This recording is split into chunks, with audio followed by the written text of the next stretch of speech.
With all the buzz about Star Wars Episode 7, The Force Awakens, I wanted to take a moment to talk about a subject close to every movie nerd's heart, the prequels. Yes. Those are the worst movies ever. Ugh. Actually, no, we're not going to hate on the prequels today. They aren't bad movies. Are they great movies? No. Are they good movies? But are they okay movies that make absolutely decent popcorn flicks? Yeah. The thing that everybody seems to forget when we're talking about the prequels is what a legitimately bad movie looks like. This is a bad movie. This is a harmless popcorn flick with some legitimately awesome bits. But Tyler, I loved the original movies. The prequels ruined my childhood. Okay, first of all, the original Star Wars A New Hope came out in 1977. If you're under the age of 50, they didn't ruin your childhood. And if you're over the age of 50, calm down, you're an adult. But Tyler, Jar Jar Binks sucks. Well, yeah, every sidekick ever sucks. Robin sucks. Jimmy Olsen sucks. Spoiler alert! And until he became the Winter Soldier, Bucky Barnes sucked too. So yeah, of course Jar Jar is awful. He's a sidekick. His job is to sell a few action figures, but mostly to make the hero look better by comparison. If he didn't suck, he'd be a bad sidekick. But Tyler, the midi-chlorians. Yeah, the midi-chlorians were a good touch. I think it's awesome whenever a sci-fi or a fantasy series goes deeper into the story and the mythos and the mechanics of everything that you're watching. And the fact that the Silmarillion exists is proof that most of y'all do too.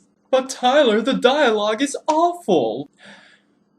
Yeah, you got me there. The dialogue is really terrible. There's no justifying it. The dialogue is awful.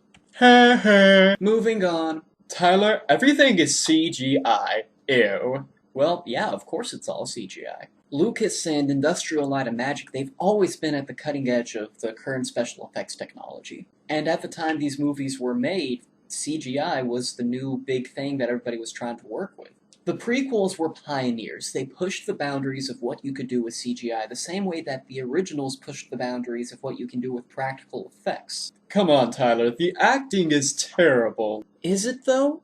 I mean, honestly, the performances in these movies are not that bad, especially when you take into account the writing the actors had to work with. Saying that you like sand is not sexy! It's pretty impressive. And Ewan McGregor in particular, he wasn't just good for what he had to work with, he was good. But Tyler, alien politics. Once again, if you've read the Silmarillion, or if you spent any of your time playing Mass Effect, looking around the world and seeing what was going on, or if you have read or watched a story and been curious about literally anything ever, then you don't get to complain that they showed us the alien galactic Senate. Maybe it wasn't the most exciting part of the movie, but Lucas put some effort into building his world. Like, the least you can say is that he tried. Okay, but even given all of that, the movies could have been better. Well, yeah, they could have been better. Like if they had brought in an actual screenwriter to do the dialogue, for example. Or if Jar Jar was kept to like a really, really restricted role like he was in movies 2 and 3. And if the way that they showed us the Galactic Senate and the midi-chlorians weren't just awkward. And honestly, so many other tweaks. God, those movies could have been so much better. But anything can be better. There's not such a thing as a perfect movie. Except for Raiders of the Lost Ark. That movie is perfect. And saying that a movie is terrible and it's awful and it's the worst thing ever just because it could have been better than decent, that's just silly. The prequels are not amazing. They could have been, but they're not. But regardless of what they could have been, what they are is a perfectly decent movie. So don't give them such a hard time. Alrighty guys, that's it for this episode of Tyler vs. Hollywood. If you liked it, hit the like button. And if you would like to see more, go ahead and hit the subscribe button. Because believe me, more is coming. Thanks for watching guys, see you next time.